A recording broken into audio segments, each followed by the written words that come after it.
নমস্কার, কেমন আছেন আপনারা? আশা করছি আপনারা সবাই ভালো আছেন। তো আমি জুহি, আমার এই ছোট্ট চ্যানেলটিতে আপনাদের সবাইকে স্বাগত। তো আজকে আমি আপনাদেরকে বানিয়ে দেখাবো লঙ্কার আচার। হ্যাঁ, জানি লঙ্কার আচার হয়তো অনেকেই বানাতে জানেন, আর আমার মতো এরকম হয়তো আরও অনেক ভিডিও আছে, কিন্তু আমিও দেওয়ার চেষ্টা করলাম, আমিও ট্রাই করলাম যে কেমন হয়। আর লঙ্কার আচারটা খেতে তো সত্যি কথা বলতে গেলে খুব ভালোই লাগে, খারাপ লাগে না। মুড়ির সঙ্গে হলে তো জমেই যায়। তো তার জন্য লঙ্কার আচার বানানোর জন্য আমি কিছুটা পরিমাণে এখানে লঙ্কা নিয়ে নিয়েছি, আর সেই লঙ্কাগুলোকে কিন্তু ভালো করে জলে আমি বেশ ভালো করে ধুয়ে নিয়েছি। তারপর জল ঝরিয়ে এবার এই যে লঙ্কার যে বোটাগুলো আছে এগুলোকে আমি ছাড়িয়ে নেব। তো চলুন আমি এই লঙ্কার বোটাগুলো ছাড়িয়ে নিই। আর হ্যাঁ, এই আচারটা বানাতে গিয়ে কিন্তু একটা জিনিস মাথায় রাখবেন, জল থাকলে কিন্তু হবে না। শুধু এই আচারই নয়, যে আচারই আপনি অনেক দিন ধরে রাখতে চাইবেন সেই আচারে কিন্তু জল দিলে হবে না। তো এই লঙ্কাগুলোকে আমি সব ভালো করে সব বোটাগুলো ছাড়িয়ে নিয়েছি। এবার আমি একটা একটা করে কেটে নেব। হ্যাঁ, এবার বলে রাখি, গোটাও অনেকজনা দেয় আর কেটেও অনেকজনা দেয়। তো কেটে দেওয়াটাই ভালো, কারণ তাহলে লঙ্কাটার মধ্যে সব ধরনের মশলা তেল ঢুকবে এবং ঝালটাও হবে আর খেতেও ভালো লাগবে। তো আমি এখন এই লঙ্কাগুলোকে খুব সুন্দর করে কেটে নেব। আর আমার এই লঙ্কার সাইজগুলো ছোট, বাজারের থেকে আরও বড় লঙ্কা পাওয়া যায় সেটাও জানি, কিন্তু কি বলুন তো, বাড়িতে এই লঙ্কাগুলো ছিল তো তাই এই লঙ্কাগুলোই বানিয়ে দিলাম আচার। আর আমি এই আচারটা বানানো শিখেছিলাম মামার বাড়িতে। কিছুদিন আগেই আমি মামার বাড়ি গেছিলাম, তো সেখানেই এই আচারটা আমি দেখেছিলাম, আমার বৌদি বানিয়েছিল। তা আমার বেশ খেতে ভালো লেগেছিল, তাই আমিও বাড়িতে ট্রাই করলাম। আপনারা যারা এখনও বানাননি, আমার মতো জানেন না, তারা দেখবেন, বানাবেন, খেতে খুব ভালো লাগবে, খুব সুস্বাদু লাগবে। মুড়ির সঙ্গে খেতে, মুড়ির সঙ্গেও খেতে পারেন, রুটির সঙ্গেও খেতে পারেন। তো চলুন, এখানে আমার লঙ্কাগুলোকে সব কেটে নেওয়া হয়ে গেছে। তো এই আচারটা বানানোর জন্য একটুকু মশলা তৈরি করতে হবে। তো তার জন্য এখানে আমি নিয়ে নিয়েছি কিছুটা পরিমাণে ধনে, তারপরে নিয়ে নিয়েছি কিছুটা পরিমাণে জিরে। আমার জিনিসটা অবশ্যই অল্প, তাই আমি অল্প অল্প করেই নিয়েছি। তারপরে এখানে কালো সর্ষে নিয়েছি, আপনারা সাদা সর্ষেও নিতে পারেন। তারপর মেথি নিয়ে নিয়েছি। হ্যাঁ, মনে রাখতে হবে মেথিটা কিন্তু খুব অল্প পরিমাণে নিতে হবে, কারণ মেথি জিনিসটা একটু তেতো হয়ে যায় তো তাই। তারপর আর কি, ওভেনে একটা আমি কড়াই বসিয়ে নিয়েছি এবং এই যে এই মশলাগুলো এখন আমি এখানে ভেজে নেব। তো চলুন আমি ভেজে নিই মশলাগুলো।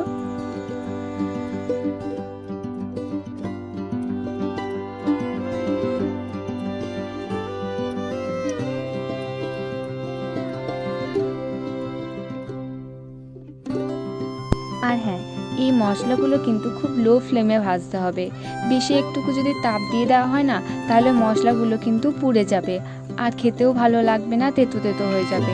তাই যখন আপনারাও মশলাগুলো ভাজবেন তখন একটু লো ফ্লেমে ভাজবেন।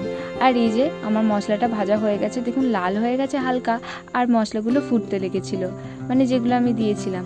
তারপরে আমি কড়াইয়ে কিছুটা পরিমাণে তেল নিয়ে নিয়েছি। তো তেলটা আমি এখানে গরম করে নেব, কারণ যেহেতু এই তেলটা আমি ওই আচারটাতে দেবো, তাই তেলটা একটুকু গরম করে নেবেন। যখন ফেনা ভাবটা কেটে যাবে তখন জানবেন আপনার তেলটা পুরো রেডি হয়ে গেছে। তো তারপর এবার আমি যেটা করব, ওই যে যে মশলাগুলো ভাজলাম এই শিলটাতে এখন আমি সব বেটে নেব। হ্যাঁ, মিক্সার গ্রাইন্ডারতেও বাটতে পারেন আপনারা, কোনো অসুবিধা নেই। আমার যেহেতু শিলটা আছে তাই আমি শিলেই বেটে নিলাম। তো চলুন এই মশলাগুলো আমি তাহলে বেটে নিই। আগে তো এই শিলেই সবাই মশলা বাটতেন, আর এখন যত দিন পাল্টাচ্ছে, যুগ পাল্টাচ্ছে, সব কিছুই যেন নতুন নতুন হচ্ছে। এখন আর শিল বলতে খুব কমই দেখা যায়, সবাই এখন মিক্সার গ্রাইন্ডারতেই বাটেন। হ্যাঁ, যদিও আমাদের গ্রামে বাড়ি, তাই শিলের ব্যবহারটা এখনও দেখা যায়, বাকি আর খুব একটা দেখাই যায় না বলতে গেলে। তো আমার এখানে মশলাগুলো বাটা হয়ে গেছে।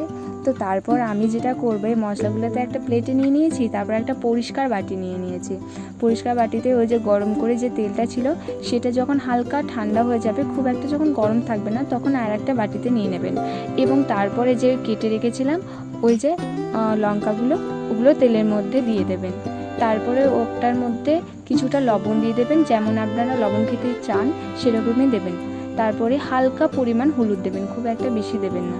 তারপর এখানে আমি কয়েকটা লেবু কেটে রেখেছিলাম, তো ওই টুকরো টুকরো লেবুগুলো আমি এখানে দিয়ে দিলাম। আর তারপর 1 চামচ আমি কাশ্মীরি লঙ্কা গুঁড়ো দিয়ে দিলাম।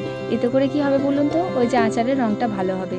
তারপর আমি ওই যে ছোটো বাটিটা করে 1 বাটি আপনার ভিনিগার দিয়ে দিয়েছি, আর তারপরে এই আদাটা আমি গ্রেট করে রেখেছিলাম সেটা দিয়ে দিলাম।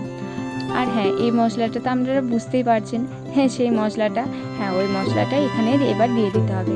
তারপর এটাকে খুব ভালো করে মিক্সড করে নিতে হবে, যাতে সব মশলাগুলো একদম ভালো করে মিক্সড হয়ে যায় লঙ্কার সঙ্গে, দেখে যেন বোঝা না যায় যে এটা আলাদা করে করা হয়েছে। তো চলুন এটাকে খুব ভালো করে মিক্সড করে নিই। তারপর এখানে আমার মিক্সড করা হয়ে গেছে। আর একটা এই কাঁচের বয়াম নেবেন, সেখানেই আপনারা এটা ভরে রাখবেন, কারণ কাঁচের বয়ামে কোনো আচার বা জিনিস রাখলে সেই জিনিসটা ভালো হয়। তো আমার ভিডিও এইটুকুই, আর কেমন লাগলো অবশ্যই বলবেন। জানি হয়তো আপনারা অনেকেই জানেন বানাতে, তাহলেও আমি বানালাম, আপনাদের সঙ্গে শেয়ার করলাম। আর আমার যদি ভিডিওগুলো ভালো লাগে অবশ্যই লাইক, কমেন্ট, শেয়ার এবং সাবস্ক্রাইব করে আমার পাশে থাকবেন।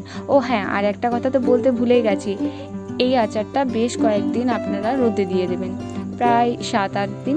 তারপরে দেখবেন একটুকু ভালো করে যখন ঠিকঠাক হয়ে যাবে তখন দারুণ সুন্দর লাগবে খেতে। তো আজকের মতো ভিডিওই এইটুকুই, টাটা।